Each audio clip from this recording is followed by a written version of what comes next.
네, 안녕하세요. 오이란입니다. 너무 반갑습니다. 야, 정말, 와, 제가 밑에서부터 계속 눈물이 마르지 않았어요. 너무 감격이 되고, 감동이 되고, 이 자리가 너무 뜨겁게 느껴져서 제가 진짜 몸살이 날 정도로 정말 너무 마음이 지금 뜨겁습니다. 오늘 제가 용기를 내서 잘할 수 있도록 여러분들 많이 도와주시고요. 네. 오늘 다니엘 기도의 마지막 시간인데 여러분들의 지금 뜨거운 마음에 더 불을 지필 수 있는 성령의 바람이 가득 차오르기를 간절히 기도하는 마음으로 시작해 보도록 하겠습니다. 네. 일단 저는 작은 자를 사용하는 저희 작은 자를 사용하시는 주님이라는 제목으로 제가 이제 말씀을 준비해 봤는데요. 저도 1월 1일부터 3일까지 진행하는 저희 집회가 있어요. 저희 교회에. 거기서 이제, 말씀을 듣고 너무나 감동이 돼서, 진짜 좀 한번 이런 말씀을 기회가 되면 좀 전하고 싶다 했는데, 그게 다니엘 기도회가 되었습니다. 저 말씀을 딱 듣는데, 저희 아들이 생각이 났어요. 네, 저희 아들이 편스타랑을 통해서 많은 분들에게 사랑을 많이 받고 유튜브를 촬영을 하면은 저희 미니가 나와야지 조회수가 많이 나올 정도로 정말 저보다도 더 인기가 많은 친구가 되었어요. 저는 그것이 참 하나님의 감동이라고 생각합니다. 하나님이 저희에게 주시는 기도하라는 뜻의 의미가 아닌가, 이런 기도의 이제 증거를 보여주신 것 같은데요. 저희 아들은 저에게 굉장히 짐이라고만 생각을 했었어요. 어렸을 때 굉장히 힘든 친구였기 때문에 제가 이 아이를 정말 잘 케어할 수 있을까? 언제까지 케어할 수 있을까?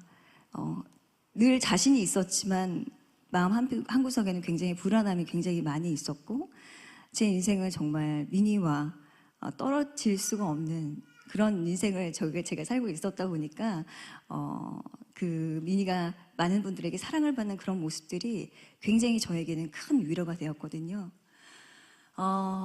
저희 미니를 통해서 많은 분들이 DM을 보내주세요. 그 중에 몇 가지만 소개를 해드리면 굉장히 외롭게 지내시는 여성분 같았어요. 그분이 저희 미니를 보면서 그냥 보는 순간에 너무 눈물을 흘리면서 이 순수한 모습을 보고 자기가 다시 열심히 힘을 내서 살아야겠다는 생각이 들었고, 이런 아이들을 돕고 싶다는 생각이 많이 들면서 자기가 인생을 되게 포기하고 싶었을 순간에 저희 미니를 봐가지고 굉장히 힐링이 됐다고 말씀하시고, 또 어떤 저희 미니보다 한 살이 어린 친구가 있었는데 오빠라고 하면서, 저는 미니 오빠보다 한 살이 어린 지금 중학교 뭐 2학년입니다. 사실 저는 자살을 기도하는 그런 친구였는데요. 오빠를 보고 가진 게 전혀 없고 저렇게 불편함이 있고 심지어 말도 못하고 장애가 있음에도 행복하게 웃는 오빠를 보면서 자기도 웃게 되었다고 이런 말을 하는 그런 친구들을 보면서, 와, 하나님께서 저희 미니를 정말 사용하시는구나, 이런 마음이 느껴졌습니다. 네, 오늘 이 시간에 제가 서 있는 것도 저희 미니가 하나님께 사용되어서 제가 대신 말을 전달하고 있다고 저는 생각을 하는데요. 저희 미니 덕분에 제가 전 사실 이렇게 자격이 되는 사람이 아닌데 이렇게 여러 간증을 할 수 있는 그런 자리도 마련되는 것 같고요. 전 항상 미니한테 감사하는 마음으로 지금은 살고 있습니다. 네. 이게 이런 마음이 그냥 저 혼자서만은 되는 건 아니라고 생각해요. 사람이 아무리 선한 마음을 가져도요, 우리 아이 같은 친구를 키우는 부모님들은 아시겠지만 정말 절망의 순간에서 이겨내기란 정말 사람의 힘으로는 도저히 감당할 수 없는 순간들이 굉장히 많이 오거든요. 그래서 많은 분들이 극단적인 선택을 하시고 우리 아이들을 키우시는 부모님들은 굉장히 좌절의 연속으로 살아가시는 분들이 많아요. 근데 저 같은 경우에는 어렸을 때부터 정말 하나님께서 살아계심을 저에게 보여주셨기 때문에 저는 하나님이 살아계시다는 그런 강력한 믿음이 있었기 때문에 미니를 그렇게 키워낼 수 있었던 것 같거든요. 지금부터 제가 좀 저의 어린 시절 얘기를 해보면요. 사실은 너무 간증을 할 때마다 얘기를 똑같은 스토리를 해가지고 제가 얘기를 안 하고 싶었는데 어쩔 수 없이 얘기를 해야 될 것 같아요. 저는 어렸을 때 저희 어머니가 너무나 어렵게 사시면서 하나님을 의지하면서 사셨던 분이세요. 아버지는 믿음이 없으셨고 어머니 혼자 저희 삼남매를 데리고 항상 교회에서 사셨어요. 그렇게 피곤하고 힘든 삶 속에서도 신앙을 잃지 않고 하나님을 잊지 않고 늘 하나님과 함께 행복하게 항상 지내시려고 노력하시는 분이셨어요. 그래서 30대 초반이었을 거예요. 아니면 20대 후반 정도 됐을 텐데 그런 분이 3명의 아이를 데리고 교회를 다니시면서 늘 봉사하고 그리고 헌신하고 늘 어려운 가운데서도 전도하기를 힘쓰셨던 분이셨어요. 그래서 제가 아직도 기억이 나는 것이 저희 엄마가 굉장히 가난한 동네에 살았는데도 불구하고 거기에 계시는 정말 독거노인들만 찾아가서 엄마가 항상 제 손을 혼자 가시기 무서우시니까 저나 저희 언니나 남동생을 데리고 꼭 그곳에 가서 말씀을 전도하셨어요.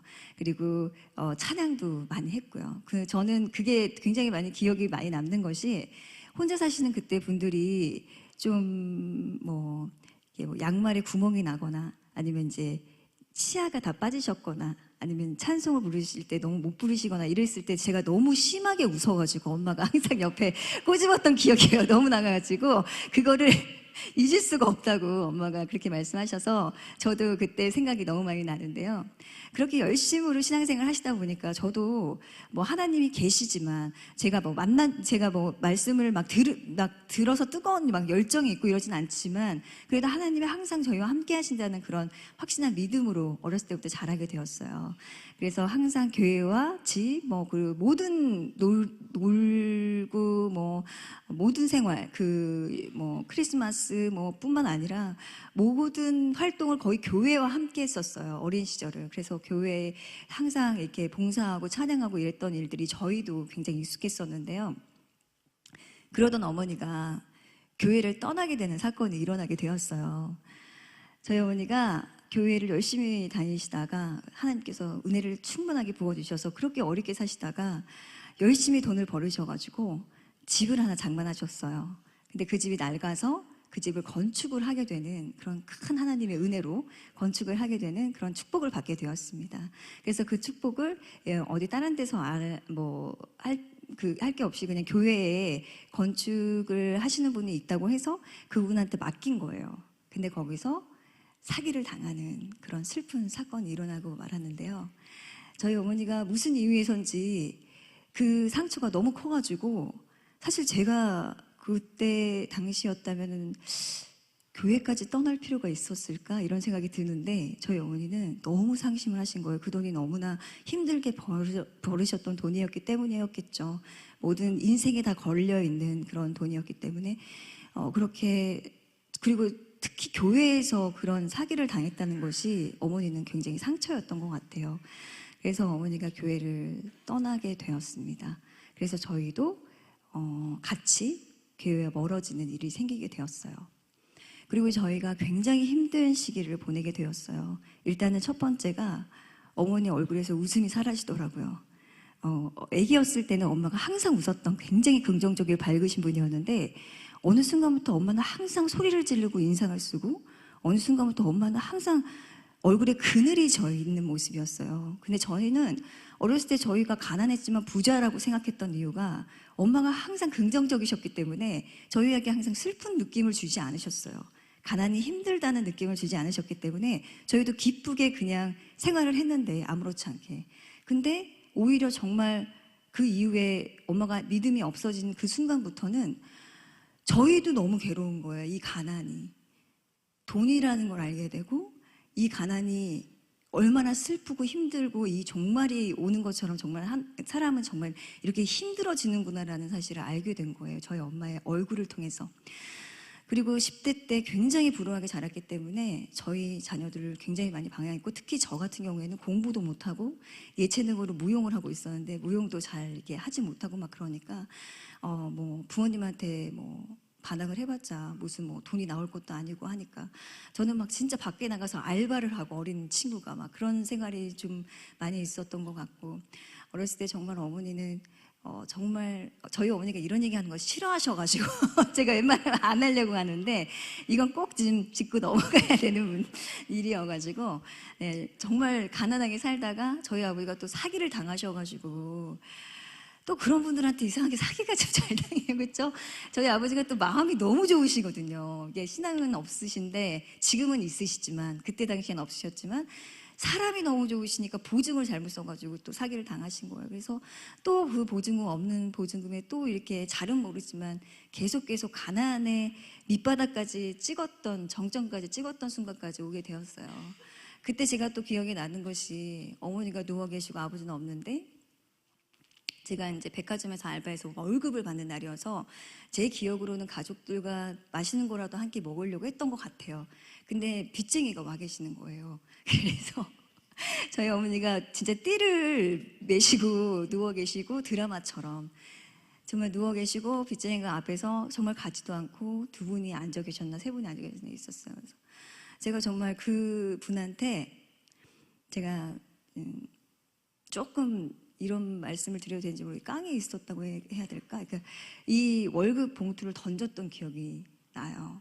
그러니까 그게 이제 저도 굉장히 상처가 되었고 엄마가 좀 편하게 좀 살았으면 좋겠다 이런 마음이 어린 마음에 막 들었을 정도로 굉장히 가난하게 살았는데 저희 어머니가 힘들게 사시면서도 왜 하나님을 안 찾았는지 모르겠어요. 근데 끝까지 어머니가 찾지 않으시다가 정말 마지막 순간 정말 그 없는 집에서도 쫓겨나야 되는 또 사건이 생겨가지고 주인이 보증금을 빼줄 테니까 나가라고 하는 그런 상황이셨더라고요. 근데 저희들은 다 따로따로 살고 있었고 근데 어머니 마음에 가족이 굉장히 중요하신 분이었는데 어머니 마음에 저희가 따로따로 지내는 모습이 너무 싫었던 것 같아요.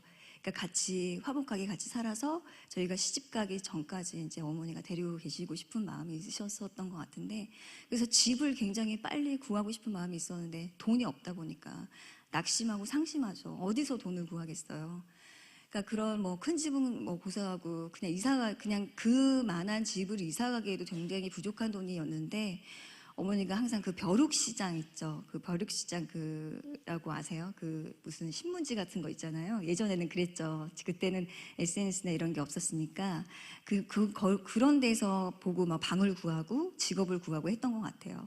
그래서 그 신문지를 늘 손에 쥐고 다니셨는데 어머니가 그날도 버스에서 이제 그 신문지를 보고 진짜 뭐 어디를 가야 되나 막 이러면서 고민을 하고 이제 일하는 곳에 가셨는데 그때 당시에 갈마 터널에 있는 이제 어떤 주유소에서 밥 짓는 이제 일을 하시고 계셨는데 설거지를 하시다가 그 창문 밖에 이제 분양한다는 큰 팻말이 이렇게 보인 거예요.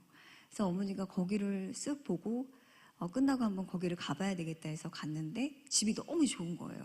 그러니까 지금 생각하면 별로 안 좋아요. 근데 어머니 눈에는 너무 좋아 보였던 거예요, 그 집이. 그리고 늘 지하실에서 살다 보니까 위에 내 4층이 딱 하나 남아있는데 그 4층이 너무너무 좋아 보이더래요. 그래서 이제 사진은 못하고 물어보니까 너무 비싸서 사진은 못하지만 구경이라도 하고 가라고 그래가지고 그 아저씨가 이제 들어와서 이제 구경하라고 이 집 하나밖에 안 남았으니까 그 집 싸게 드릴 테니까 이사 오라고 이렇게 하는데 저희 엄마가 너무 터무니없이 돈이 부족한데 어떻게 이사 가냐고. 근데 그냥 보고 가시고 나중에 이거 그냥 싸게 드릴 테니까 그냥 오시라고 이렇게 하면서 집을 보고 가라고 키를 맡기고 가셨대요. 그래가지고 이제 그 집을 보는데 제 방 쪽이었을 거예요. 제 방 쪽에 제가 다니던 교회인데 십자가가 크게 이제 보였던 거죠. 저희 방 쪽에. 어머니가 그 십자가를 보고 딱 허벅지를 치고 그 자리에서 무릎을 꿇고 하나님이 계신데 내가 왜 이러고 있었나. 그러면서 무릎을 꿇고 눈물의 회개 기도를 하셨습니다. 그래가지고 한 2시간 동안 계속 하나님께 정말 회개 기도를 하시면서 나중에 저희 어머니가 어렸을 때 쌍코피가 굉장히 많이 나셨어요. 그러니까 너무 과로를 많이 하셔가지고 그랬던 것 같은데 코피를 막 흘리실 정도로 코피가 나는데도 그냥 그 코피가 그냥 콧물인 줄 알고 닦으면서 계속 기도를 하셨는데 눈을 떠보니까 이게 흥건하게 피가 있을 정도로 정말 그것도 모르고 열심히 기도를 하시면서 어머니가 제가 이 집에 이사만 온다면 정말 다시 하나님 열심으로 믿고 하나님께 순종한 삶 살겠다고 기도를 그렇게 하셨대요. 그런데 어떻게 역사하셨을까 하나님? 하나님이 바로 그 집으로 이사 오게 해주셨어요. 네. 그래서 그런 기도를 딱 하셨을 때 하나님이 어머니를 부르셨다는 생각이 들었어요, 저는. 그렇게 고생 끝에 참 사람이 참 신기한 게 하나님을 떠나고 나서 다시 하나님을 믿기라 너무 힘들거나 우리 엄마를 보면서 알게 됐어요. 네, 그렇게까지 고생을 하는데도 하나님이 생각이 안 나는 거예요. 내 스스로 할 수 있다고 생각을 하는 거예요. 내 스스로 모든 걸 해낼 수 있을 거다. 잘할 수 있을 거다. 그렇지만 하나님이 다 해주셔야 되는데 근데 그거를 몰라요. 생각이 안 나요. 내가 중심적인 삶을 살다 보면 그게 생각이 안 나게 되잖아요. 근데 어머니가 그때 땅을 치고 하나님이 그냥 사인을 보낸 거죠. 너 나 찾아와. 이 십자가를 보고 무릎 꿇어. 이렇게 하신 거라고 생각했어요. 그래서 저는 그 간증이 제 마음속에 너무나 하나님 살아계시다는 확신을 받게 됩니다. 왜냐하면 더 웃긴 거는 그 집이 들어오려면 몇 천만 원의 빚을 지고 이제 들어와야 되는데 저희 어머니가 일용직을 하시는 분인데 어떻게 몇 천만 원의 돈을 갚겠어요. 그리고 그때 제가 연애를 하는 상태도 아니었고 정말 어떻게 돈을 빌려서 겨우 보증금 정도에 마련해서 계약금 정도만 받고 정말 운 좋게 그때는 대출이 많이 됐으니까 대출을 받아서 왔는데 그 이후에 어떻게 할 거예요. 그래서 저희 아버지가 굉장히 어머니께 핍박을 한 거예요. 어떻게 하려고 여기 이사 왔냐. 어떻게 감당하려고 이사 왔냐. 근데 엄마는 믿음이 이제 막 막 숨쉬니까 하나님이 다 일해 주실 거야. 할 수 있다 막 이렇게 하는데 저에게 하나님이 그 기회를 그러니까 저에게 그 모든 일을 또 저를 통해서 또 그걸 해결하시더라고요. 제가 그때는 그 모델 일을 하면서 제가 돈을 벌고 있었고 저도 이제 어렸을 때 너무 가난하다 보니까 꿈도 없고 소망도 없고 그냥 빨리 돈을 모아서 시집이라도 가면 되는데 그 시집도 정말 알코올 중독자나 이런 사람 만나지 않기를 기도하면서 늘 이렇게 항상 그런 마음으로 살았어요. 저는 그래 조금이라도 좀 잘 나가는 남자를 좀 만나서 좀 어떻게 좀 잘 살자 좀 고쳐봐야겠다. 약간 이런 느낌으로 약간 살 때도 있었고 아무튼 20살 때고 막 어릴 때니까 뭐 별 그런 생각만 했겠죠. 그래서 이제 모델도 그냥 뭐 사실은 전문직이 아니잖아요. 모델 일이라는 것이 거의 이제 뭐 그냥 프리랜서 직업이기 때문에 열심히 돈을 벌어서 잘 모아서 시집 잘 가야지 뭐 이런 마음으로 이제 살았는데 계속 저에게 자꾸 이 연예인의 러브콜이 들어오는 거예요. 계속 캐스팅 제의가 들어왔어요. 근데 저는 정말 부족한 사람이라고 생각을 했기 때문에 저 못한다고. 저는 안 한다고. 저는 그럴 만한 깜냥이 안 된다고. 다른 사람 알아보시라고 하는데도 계속 저한테 계속 그 명함을 계속 주면서 이거 진짜 사기 아니다. 한번 꼭 해봐라. 꼭 만나보자. 막 이러면서 저한테 계속 이러시는 거예요. 좀 무섭잖아요. 사기꾼도 많고 하는데. 그리고 저는 빨리 이렇게 돈을 모아서 시집 가야 되는데 무슨 이상한 소리를 하고 있어. 막 이렇게 얘기하면서 뭐야 이러면서 막 이렇게 막 얘기를 했는데 아니 이 얘기가 약간 너무 들리니까 저도 약간 고민이 되는 거예요. 하고 싶잖아요. 안 하고 싶은 사람이 누가 있어요? 20대 그 여자, 그 젊은 여자가. 근데 저는 진짜 그 정도로 자신이 없었어요. 자격이 안 된다고 생각했고, 가진 게 없고, 저는 학교도 진짜 일찌감치 포기해가지고, 좀 뭐 대학도 간 적도 없고, 뭐 그런 뭐 연기자의 꿈도 꿔본 적도 없고, 심지어 저는 어렸을 때 정말 그 드라마에 나오시는 분들을 굉장히 동경했어요. 정말 저런 사람은 진짜 이슬만 먹고 살 거야. 약간 이런 마음으로 TV를 봤던 사람이기 때문에 어떻게 그런 사람들이랑 어깨를 나란히 하냐. 나 같은 사람이. 막 그런 식으로 생각했던 사람이었는데 계속 러브콜이 오니까 뭐 어떡하지? 그럼 엄마한테 한번 물어봤어. 그랬더니 엄마가 딱 치면서 무조건 해보라고 이러는 거예요.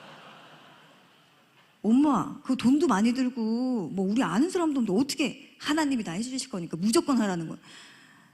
그래서 저는, 우리 엄마 무슨 이상한 소리를 하고 있어. 그러면서 속으로 이제 그런 생각을 했는데, 어떻게 하다가, 어떤 회사랑 계약까지 하게 된 거예요, 제가. 그래서 이거 큰일 났다. 이 마음에 근심이 너무 생기는 거예요. 이걸 하게 되면은 내가 일을 쉬어야 되고, 일을 쉬면은 얼마가 마이너스인데 내가 이걸 언제까지 버틸 수 있을까. 약간 이 생각부터 하는 거예요. 그래서 제가 너무 이게 고민스러워서 아, 이거 어떡하지, 어떡하지 계속 이러고 있을 타이밍에 저희 집에 저 혼자 살고 있었는데 어떤 분이 똑똑똑 이렇게 두드리시더니 네가 혼자 사니까 이제 이 문고리 있잖아요. 그래서 누구세요? 그랬더니 어떤 권사님이 그때 신도시였거든요. 예수님 믿으라고 전단지를 이렇게 주시는 거예요. 근데 제가 그때 전단지 그 사역이 얼마나 중요한지 제가 그때 느꼈다는 거. 제가 그런 고민스러운 찰나에 딱 그 전단지를 보고 하나님 믿어야겠다. 하나님께 물어봐야겠다. 내가 집에를 들어가서 교회를 다녀야겠다. 이런 마음이 드는 거예요. 엄마 말은 듣지도 않다가 그 전단지를 보니까 뭔가 하나님이 나한테 사인한 것 같은 그런 느낌? 그러니까 끌리는 느낌? 그래서 제가 그 길로 바로 짐을 다 싸가지고 그 집을 내놓은 보증금을 가지고 그리고 집에 들어가서 연습생 생활을 하게 되는 거죠. 이제 그래가지고 그때부터 이제 마음의 준비를 하고 하나님을 믿어야겠다. 그래가지고 이제 엄마랑 같이 새벽 기도였던 것 같아요. 그때 딱 교회를 가는 순간에 처음으로 하나님의 말씀이 들리는 거예요. 목사님이 말씀을 전달해 주시는데 설교하시는데 그 말씀이 꼭 저한테 하는 것 같고 다 그런 경험 있으시죠? 귀가 열리고 마음이 열리고 막 눈에서 눈물이 막 나오고요. 그때 하나님께서 저에게 주셨던 말씀이 내가 너의 고난을 다 안다. 그때 10대가 전 굉장히 힘들었거든요. 저는 누구한테 말도 못해요. 너무나 많은 일이 있었어요. 학폭부터 시작해서 너무나 많은 문제들이 있었거든요. 근데 그런 얘기들을 하나도 누구한테 한 적이 없어요. 근데 하나님이 내가 너를 다 안다. 너의 고난을 다 안다. 너의 아픔을 다 안다고 말씀해 주시는데 순간 제가 너무 놀래가지고 이게 뭐지? 이러면서 그 말씀을 너무 달게 받고 그리고 찬양을 하는데 그 찬양의 기쁨이 막 넘쳐 흐르면서 기도하는 시간에 새벽 기도니까 기도를 오래 하잖아요. 그 기도를 하는데 저는 한 번도 기도를 해본 적이 없어요. 그렇게 진심으로. 근데 기도를 하는데요. 정말 제가 잘못했던 거, 그동안 제가 실수했던 거, 이런 것부터 시작해서 제가 위험천만히 겪었던 그 순간을 다 보여주시면서 그때 그런 느낌을 받았어요. 하나님이 이 순간에도 나와 함께하고 계셨구나. 그리고 제가 침대에서 하나님 저 진짜 너무 힘들어요 했던 그런 순간순간의 모습들도 저에게 보여주시면서 하나님이 그 기도까지도 들어주셨구나. 저는 하나님 교회도 나가지 않고 아무것도 하지 않았는데 하나님이 나를 계속 기다리고 있었구나라는 그런 확신의 믿음이 생기는 거예요. 그래서 그때부터 제가 열심으로 신나게 교회를 다녔어요. 그래서 신나게 교회를 다니면서 하나님께 서원이라는 것도 알지도 못했거든요. 누구한테 듣지도 못했는데 그 서원 기도를 하게 되는 거예요, 제가. 하나님, 저 연예인 이렇게 누가 하라고 하는데요. 제가 만약에 제 길이 연예인 길이 아니면은 한 달 안에 그만두게 해주시고요. 만약에 제 길이라면은 우리 교회 굉장히 조그만 교회였긴 했어요. 제가 이 교회에서 11조금 제일 많이 하는 사람 되게 해주세요. 이렇게 기도를 했는데 세상에 6개월도 안 돼서 그 11조금 제가 제일 많이 하고 있는 거예요. 그러니까 하나님이 제가 떠나실까봐 계속 알바로 서브 모델 같은 거라고 하거든요. CF 모델 할 때 뒤에 나오는 사람들 있잖아요. 이렇게 잠깐 나오고 하는. 그것도 돈을 예전에는 좀 많이 줬었어요. 근데 제가 그만둘까봐 하나님이 그렇게 이렇게 물질적으로 저를 다 채워주시고 또 연기자로 데뷔를 했던 그 순간부터 하나님이 계시니까요. 어떤 일이 생기냐면요. 담대해지는 거예요. 내가 하나님이 계신데 누가 나한테 뭐라고 해? 무섭지가 않은 거예요. 눈치를 안 보는 거예요. 저는 사람들 앞에서 맨날 말도 못하고 맨날 이렇게 삐쭈삐쭈대고 말도 못했는데 갑자기 내가 너무 눈치를 안 보고 내가 할 것만 잘하는 거예요. 내가 준비한 오디션에 있는 대본 열심히 하고요. 가서 감독님이나 이런 분들이 있으면 떨리지만 무서운 떨림이 아니라 그냥 좋은 긴장감으로 떨리는 거예요. 그래서 그런 무서움이 없고 당돌하니까 감독님들이 이렇게 하다가 캐스팅이 계속 됐어요. 근데 저는 그게 거짓말처럼 너무나 순탄하게 이렇게 저를 누가 끌고 오는 것처럼 그런 느낌이 들었거든요. 저 예전에 그 같이 일했던 언니의 친한 언니가 여기 달라스에 사셔가지고 제가 엊그저께 만나서 간증을 같이 나누면서 얘기했는데 언니 나 알잖아. 아니 사람이 어떻게 그렇게 돼? 내가 공채 탤런트도 아니고 정말 어디 뭐 이렇게 연습생 어렸을 때부터 꿈꿨던 사람도 아닌데 그냥 너무나 자연스럽게 이렇게 가는 거예요. 그게 하나님이 하시는 거 아니건 누가 얘기를 할 수가 있어요. 이런 저는 그렇기 때문에 하나님이 저에게 기름을 너무 충만하게 부어주셨다고 생각을 해요. 저는 정말 하나님한테 힘들다고 말하지 않아도 돼요. 사실은 할 자격이 없어요. 하나님께서 그만큼 저에게 너무나 기름을 많이 부어주셨고 너무나 하나님 살아계시고 하나님이 역사하시는 순간을 저에게 너무나 느끼게 해주셨기 때문에 저는 사실 연기할 때도 연기를 제가 뭘 알겠어요. 저는 하나님한테 기도만 하는 거예요. 힘든 씬 맡으면 이거 대본을 외우면서도 하나님 제가 이거 감당하게 해주세요. 그리고 제가 밤을 새도록 대본을 봐요. 그리고 기도해요. 하나님 제가 이렇게 대본을 봤는데도 저는 못해요. 그렇지만 하나님이 담대하게 제가 이것을 잘하게 해주시고 그리고 더 잘하게 해주세요. 그리고 사람들에게 감동을 주게 해주세요. 그런 연기할 수 있게 도와주세요. 그러면요 정말 신기할 정도로 하나님께서 제 마음속에서 막 일을 해주세요. 저는 그런 마음으로 늘 일을 하거든요. 매 순간 느끼거든요. 그렇기 때문에 저는 하나님을 떠날 수가 없어요. 네, 어려운 일이 생길 수 있죠. 너무나 어려운 일이 많아요. 지금도 어려운 일이 있고요. 늘 어려운 일이 많지만 그 모든 걸 제가 하나님 안에서 모든 걸 해결해 나간다는 게 너무 감사해요. 그런 마음을 주신 것이. 그래서 하나님 살아계시고 하나님이 여러분들 가운데 역사하시는 게 맞아요. 네. 그래서 저는 너무나 기쁜 마음으로 오늘도 이렇게 달려왔는데 그래서 우리 어머니하고 우리 어머니가 이제 빚 때문에 고민하시고 막 그렇게 됐던 그런 사건들이 있잖아요. 다 해결이 됐어요. 한 2년, 3년 만에 그게 다 해결이 된 거예요. 제가 그 빚을 다 갚았고 또 저희 어머니가 일도 안 하게 되셨고 힘들게 좀 살지 않는 그러니까 숨통이 이제 튀어지신 거죠. 하나님이 일을 하시면요 정말 실패가 없어요. 진짜 하나님의 일을 하시는 게 가장 완벽하고 확실하다는 것을 저는 어렸을 때부터 하나님이 보여주셨어요.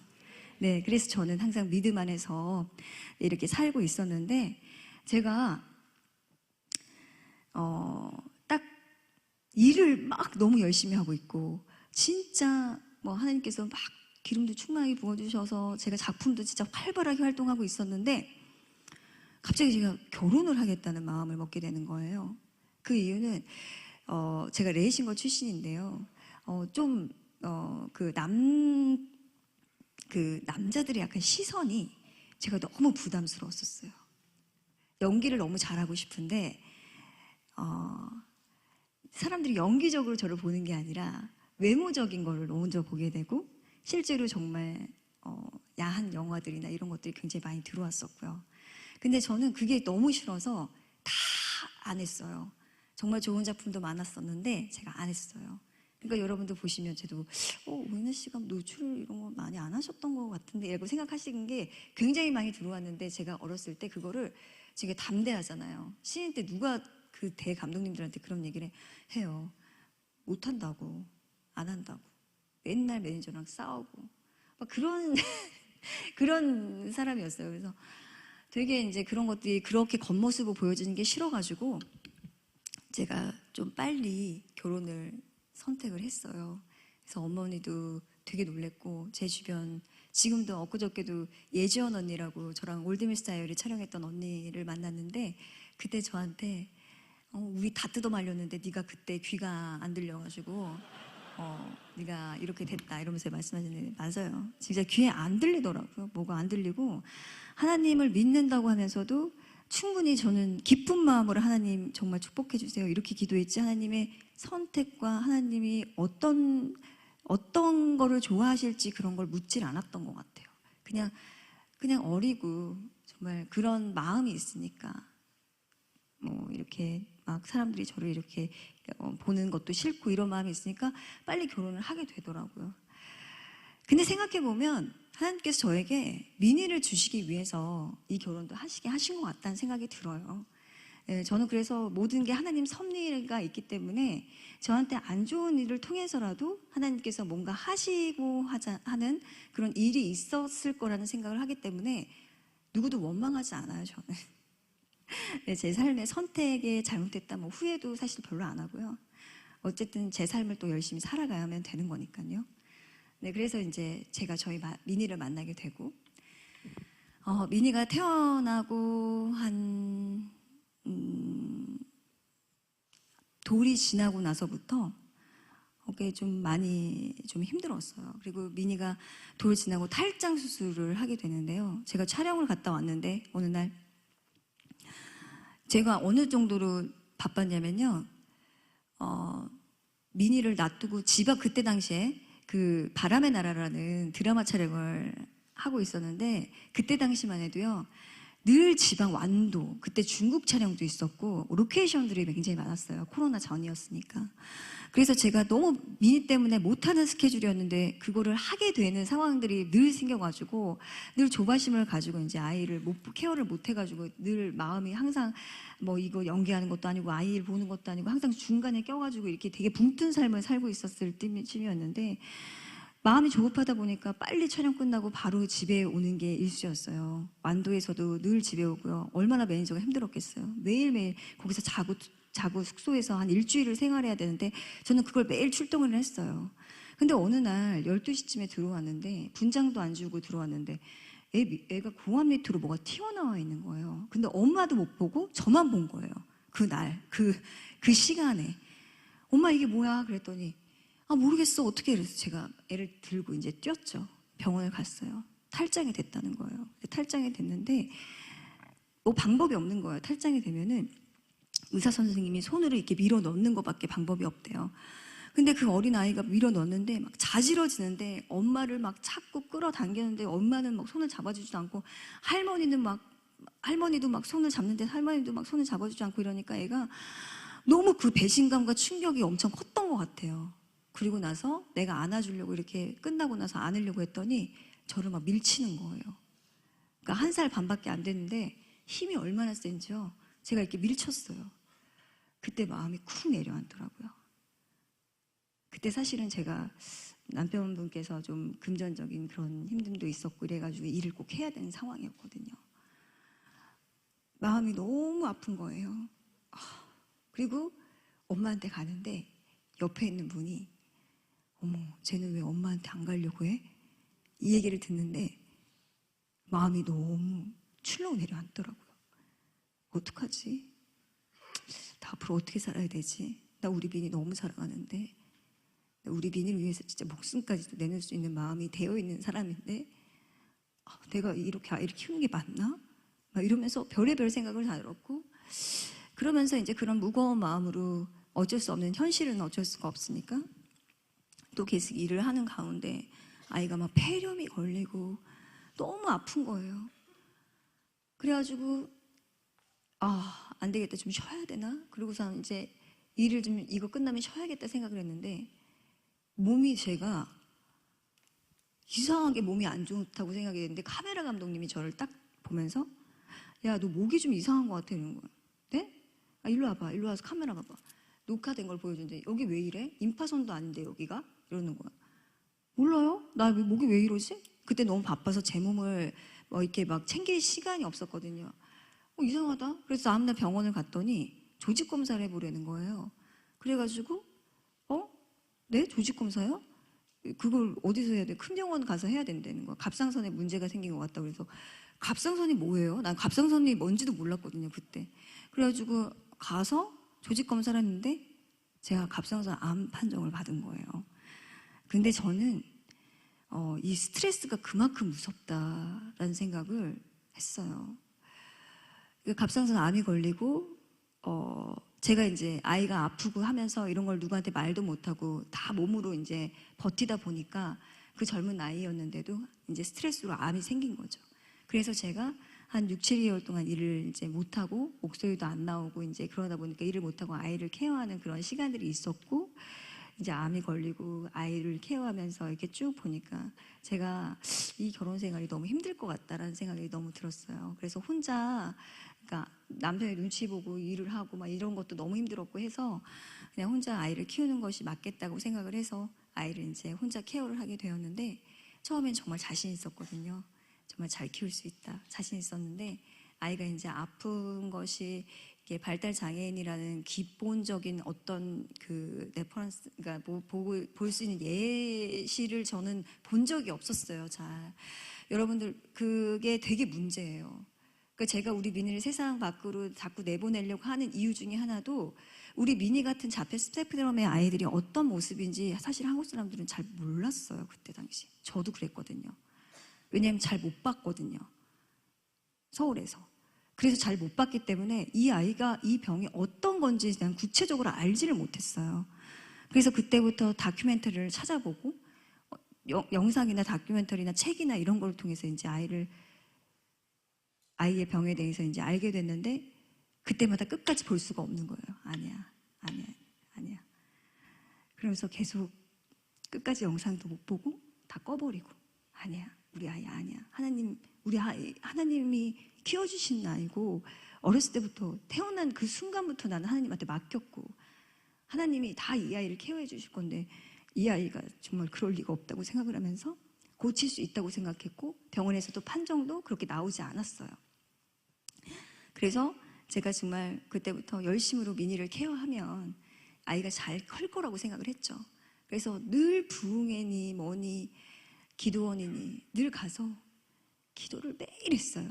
매일매일 하고, 혼자 있을 때도 더 매일매일 기도하고. 저희 아이들이 한 키워보시는 분들 아시겠지만 4살, 5살, 6살, 7살 너무 힘들어요. 말을 못하니까 맨날 울기만 하거든요. 자해만 하거든요. 그러니까 우는 게 그냥 우는 게 아니라 정말 진이 다 빠지도록 울어요. 그러면은 애가 땀이 흥건하고 막 눈이 팅팅 부어있고 머리를 때리고 막 이래서 여기 머리가 다 부어있고 막 이런데 아무래도 뭐 방법이 없는 거예요. 그러니까 저도 같이 울고, 또 뭐 사람들이 있는 데서 그렇게 하면 애를 데리고 와서 업고 다시 집에 가가지고 같이 막 끓여갖고 울고, 그런 일이 늘 일상이었죠. 그리고 한 번은 저는 재롱잔치를 한 번도 본 적이 없거든요. 근데 한 6살 땐가 이제 좀 컸으니까 재롱잔치를 하는 데를 초대를 받은 거예요. 너무 기쁜 마음에 저희 아빠랑 엄마랑 이제 저랑 갔죠. 저도 예쁘게 하고 가고 우리 아들도 예쁘게 옷을 입혀서 갔어요. 근데 시간이 됐는데 핸드폰을 보고 있던 핸드폰을 뺐고, 미나 이제 순서 됐으니까 올라가서 이제 해보자. 그래서 잘할 수 있지 하면서 웃으면서 막 하려고 하는데 애가 그때부터 또 발작이 시작된 거예요. 그리고 사람들 앞에서 이제 막 난리가 난 거죠. 핸드폰을 뺏었다고. 그리고 소리를 지르면서 그 사람들 앞에서 한 2시간을 아이랑 실랑이를 하고 머리끄댕이를 잡혀가지고 머리가 엉망이 되고 몸이 막 다 엉망이 되고 집에 가자고 하는데도 안 가고 계속 떼쓰면서 막 온몸을 막 진짜 온몸으로 진짜 저를 막 거부하면서 막 그 괴로움을 막 저한테 막 다 쏟아내는데, 그때는 정말 너무너무 힘들었던 게 저희 부모님 앞에서도 이런 모습을 보인 적이 거의 없었는데 처음으로 저희 아버지도 그런 모습을 보게 돼서 너무나 마음이 힘든 거예요. 그래갖고 이제 집에 가서 정말 문을 닫고 혼자 이렇게 누워서 기도를 했죠. 기도밖에 안 나와요. 누워서 눈물로 계속 기도를 하는 거예요. 하나님, 도대체 내가 언제까지 이거를 감당할 수 있을까요? 이러면서 우리 아들도 너무 불쌍하고 제가 너무 안쓰러워서 제 모습을 누구한테 들키고 싶지 않아가지고 막 비계를 맞고 온 적도 많았고요. 그러니까 다윗이 막 가슴을 찢고 막 통성을 막 그렇게 막 진짜 울었던 것처럼 진짜 통곡했다는 그런 구절이 많이 나오는데, 제가 그런 기도를 흘리면서 그런 통곡을 하면서 기도를 했던 적이 너무나 많았어요. 그리고 한 10년을 고쳐달라고 기도를 했지만 고쳐지지가 않더라고요. 근데 그때부터는 이상하게 이제 고쳐달라는 기도보다는 뭔가 우리 미니가 좀 행복한 아이로 자랄 수 있게 도와주세요. 그리고 우리 미니에게 주님이 친구가 돼주세요. 이런 기도를 많이 했어요. 그리고 우리 민희가 저의 아들로 태어나서 행복할 수 있게 해주세요. 이제 그런 기도가 바뀌었어요. 그래서 이런 문제가 이제 저에게는 사실 한 10년 동안의 기도들이 안 들어지는 걸 보면서 이제 그거를 포기했죠. 그리고 다시 기도의 방법을 바꾸고 민희의 행복을 위해서 기도하고, 민희가 우리 하나님이 우리 민희의 진정한 아버지시고, 그리고 나의 아버지시고, 나에게 하나님께서 주셨던 그런 축복을 우리 아이한테 줄 거라는 믿음이 있고, 전 확신이 있습니다. 그래서 기도하고 또 기도했더니 저희 민희가 이런 모습으로 모든 사람들한테 사랑을 많이 받게 되고, 또 힐링을 주는 아이로 성장하지 않았나, 이런 생각이 너무 들어요. 네, 저는 여러분과 나누고 싶은 이야기가 정말 많아요. 간증거리가 정말 많거든요. 정말 나이가 먹어서도요, 정말 우리 민희는 저에게 항상 그 겸손함을 줘요. 왜냐면 사람들 앞에서 고개를 들 수 없게 하는 행동들을 좀 많이 하거든요. 그래서 제가 고개를 뻣뻣하게 들고 다닐 수가 없어요. 항상 이렇게 눈치를 보고 어떻게 해야 돼. 그러니까 그런 것도 저는 은혜라고 생각해요. 하나님께서 제가 연예인으로 하나님이 세워주셨지만 늘 그걸 착각해요. 어느 날 갑자기 제가 조금만 잘 되면요, 제가 나와요. 저도요. 하나님의 자리에 제가 앉아 있어요. 그리고 늘 그렇게 말도 안 되게 멍청한 짓들을 하고 실수를 해요. 그리고 늘 후회하는데, 제가 너무 다행인 것은 그때마다 하나님한테 회개한다는 것이에요. 그리고 회개하고 다시 하나님께 전심으로 잘못됐다고 용서를 구하고 또 기도하면 하나님께서 또 살아갈 수 있는 힘을 주시고, 또 하나님 안에서 또 하나님이 또 축복을 또 주시고, 다시 이렇게 넘어졌다 일어났다 넘어졌다 일어났다 하는 것을 계속 반복을 시켜요. 지금 제가 그런 나이인 것 같아요. 지금 여기 앉아 계신 분들도 그런 분들이 많으신 것 같은데, 가장 중요한 것은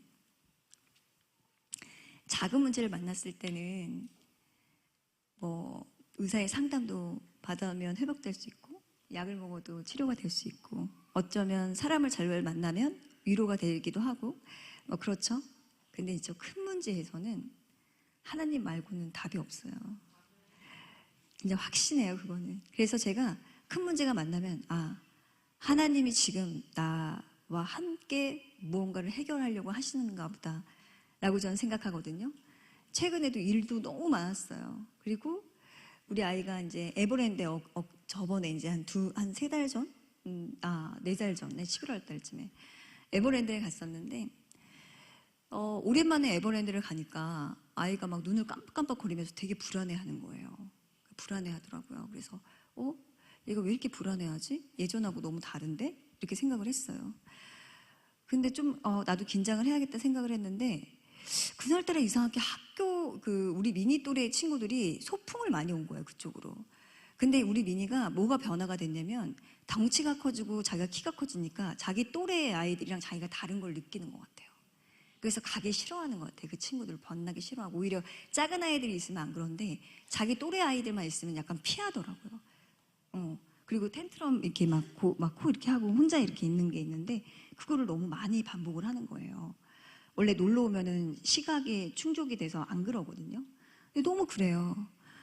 그래서 애가 이 사람들 많아서 불안한가 보다 해가지고, 그 장애인들 이렇게 기다렸다가 타는 그거를 끊어가지고 최대한 많은 시간을 보내다가 시간 되면 정시에 가야지 해서 갔는데, 직원이랑 커뮤니케이션이 잘못돼가지고 저희 아들이 줄을 서야 되는 상황이 생긴 거예요.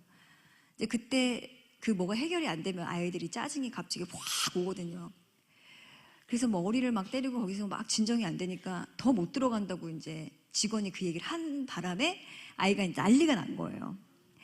그래서 어느 정도로 난리가 났냐면, 정말 독수리처럼 어떤 사람 잡히기만 하면 그냥 머리끄댕이에서 잡고 이제 막 난리가 나요. 저도 처음 보는 광경이어서 진짜 너무너무 당황스러워서 어떡하지?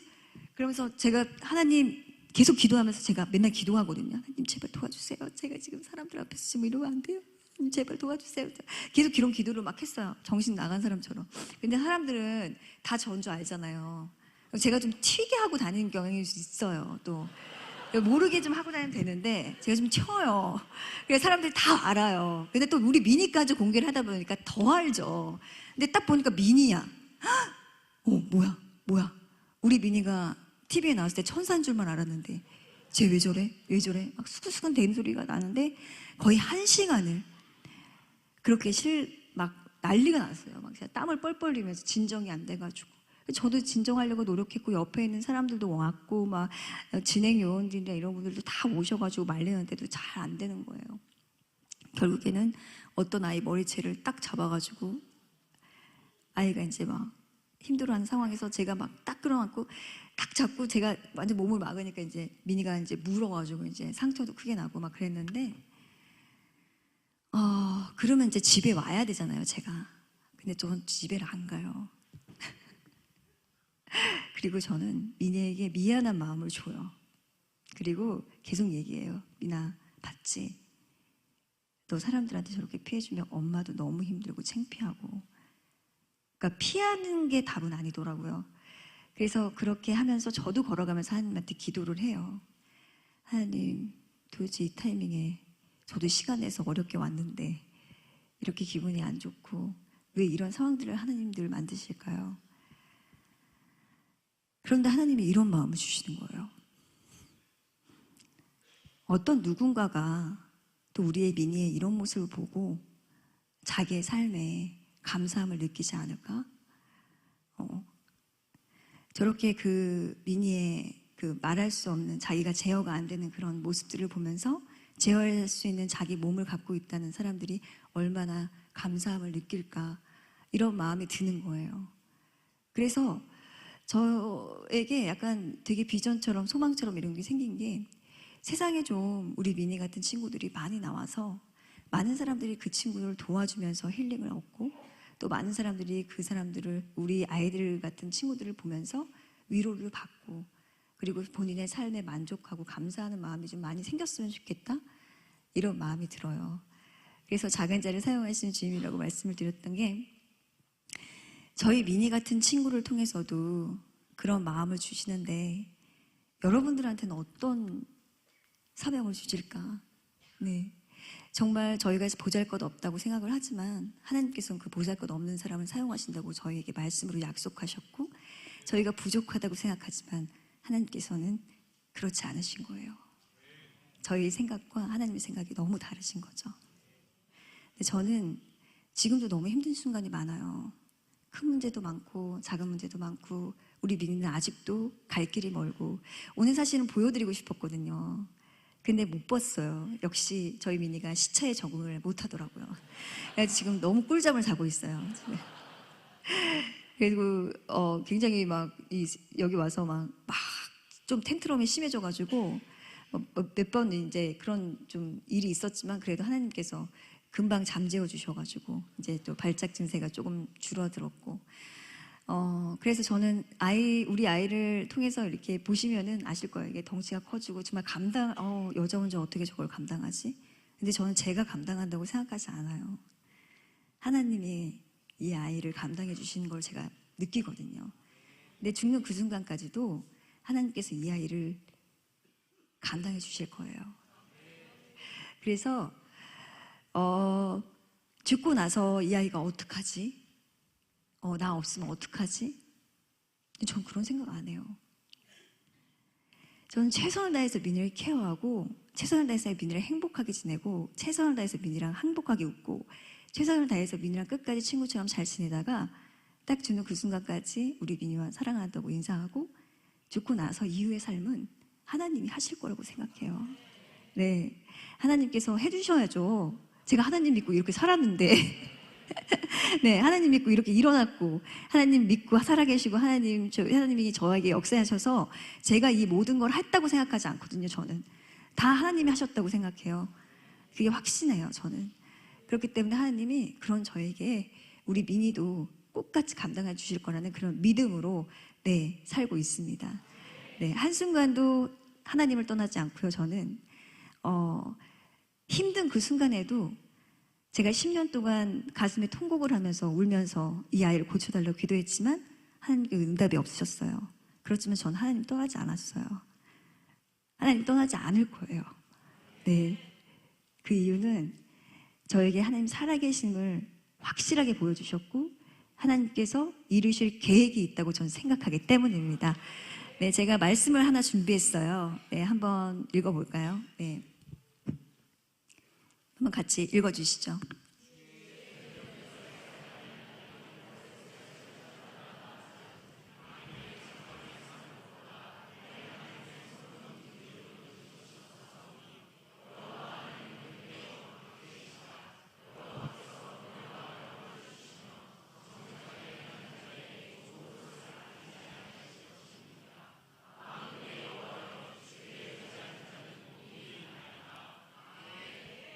네, 이 다윗의 고백처럼 저희도 늘 이런 고백을 하면서 사는 삶이 되셨으면 좋겠습니다.